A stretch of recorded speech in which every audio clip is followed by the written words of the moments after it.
Hello, and thank you for joining us today on Facebook Live. I'm Kelly Hawkins. I'm the Director of Public Information here at Spokane Regional Health District. And today we are going to be recognizing Developmental Disability Awareness Month. And so I am joined by, I gotta like Ray Randolph.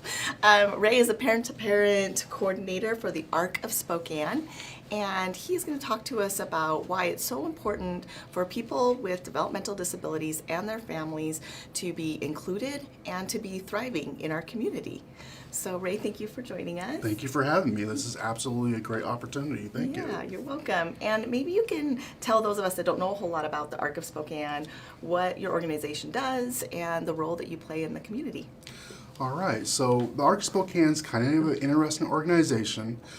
Most people may know us for our thrift stores, but we've been around since the 1950s, and our primary mission is to support individuals with intellectual and developmental disabilities, IDD, and make sure that they're thriving and living the best life that they possibly can live.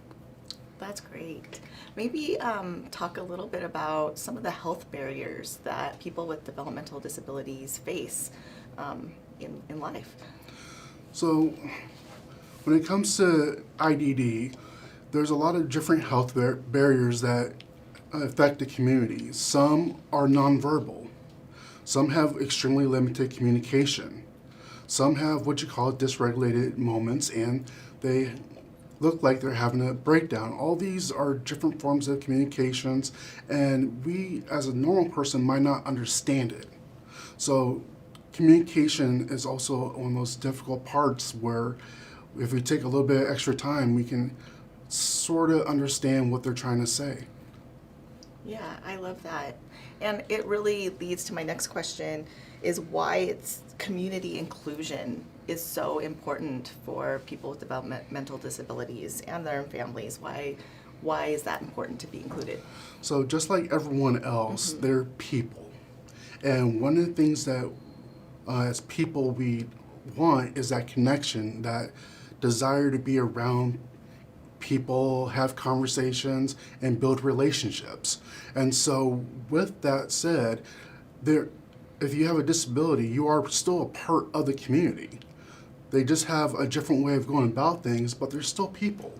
And so we will be able to have conversations, form bonds, and make sure that they have an inclusive environment so they can be productive and live the best life that they can live. And it also gives them the opportunity then to share their stories and share their experiences. Why is that important to hear that when we're developing health policies? So anytime you're developing policies, it's always great to have somebody at the table who the policy actually affects. And with IDD individuals, most of the time their voice is not often heard. And so we at the ARC Spokane and other organizations do a good push to try to make sure that IDD individuals are included in that decision making. What does that look like? What does laws come down and affect these individuals? Because just because something is passed and we think it's good, it may have unintended consequences for the people that it affects. So with them having a voice at the table, we'll be able to make sure everybody is included and all sides are heard. Yeah, I love that. What are some simple things that we as just members of the community can do to help with that feeling of inclusion and help with the thriving? So it all starts off with simple things. Sometimes it's just asking, hey, how can I help you? Or it's giving a person additional time to speak. Just because they're flustered and they're having a hard time trying to communicate with you about what they need at that moment. Giving these extra little things will allow us to better understand these individuals. And so being able to communicate and take those small pieces of information and give them that opportunity to express themselves. With that, we can be a very inclusive and great community, all welcoming and be able to bring individuals together from all walks of life, including IDD individuals.